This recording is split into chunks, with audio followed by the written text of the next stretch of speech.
Hi అండి, this is Lakshmi.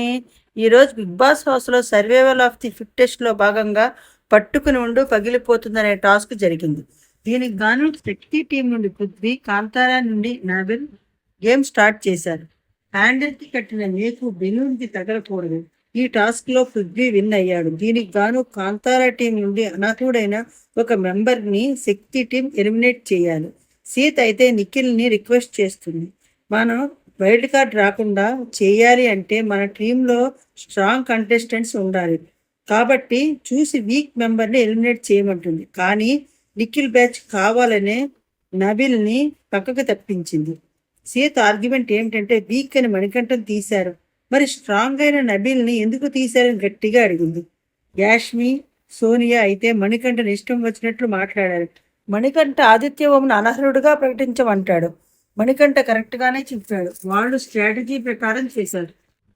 Survival of the ఫిట్టెస్ట్లో భాగంగా 4వ ఛాలెంజ్ రంగురంగుల పజిల్. ఈ ఛాలెంజ్లో కాంతార నుండి ప్రేరణ, నైనిక, శక్తి నుండి పృథ్వీ, నిఖిల్ వస్తారు.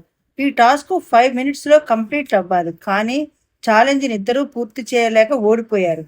ఇక 5th ఛాలెంజ్ బీబీ సాంగ్కి డాన్స్ చేయాలి. బజర్ మోగే సమయానికి ఎవరైతే బిగ్ బాస్ రెడీ చేసిన డయాస్ మీదకి వచ్చి డాన్స్ చేయాలి. ఇలా చివరికి నిఖిల్, పృథ్వీ, ప్రేరణ మిగిలారు.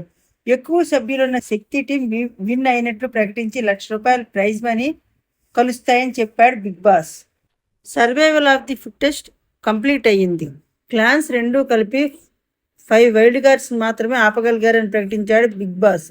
అసలు మొత్తం సినారేలో నిఖిల్ డమ్మీ చీఫ్, సోనియా మాత్రం అసలు శక్తి టీంకి చీఫ్ అనిపిస్తుంది.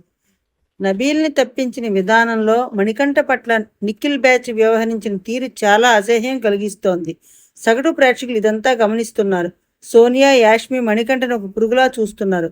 పక్క కంటెస్టెంట్స్ పట్ల ఎలా వ్యవహరిస్తున్నారో దానికి కూడా మార్క్స్ పడతాయి. సోనియా అయితే నిఖిల్ వెనకాలే ఉంటుంది. అతనితో ఎవరిని మాట్లాడనివ్వదు, పూర్తిగా ఇన్ఫ్లుయెన్స్ చేస్తుంది. సోనియా వెళితే తప్ప నిఖిల్ గేమ్ బాగుపడదు. మెంటల్గా డిస్టర్బ్ అయిన మణికంఠను ఇంకా కొంచెం ట్రిగ్గర్ చేశారు. మణికంఠను మనం పల్లవి ప్రశాంత్లో అనుకోవచ్చు. ఓకే, ఇక మీ ఓట్స్ ఎవరికైతే డబుల్ మాస్క్ వేసుకున్నారో వారికి వేయవద్దు. జెన్యూన్గా ఆడే వాళ్ళకి వేయండి. ప్లీజ్ సబ్స్క్రైబ్ చేయండి, లైక్ చేయండి.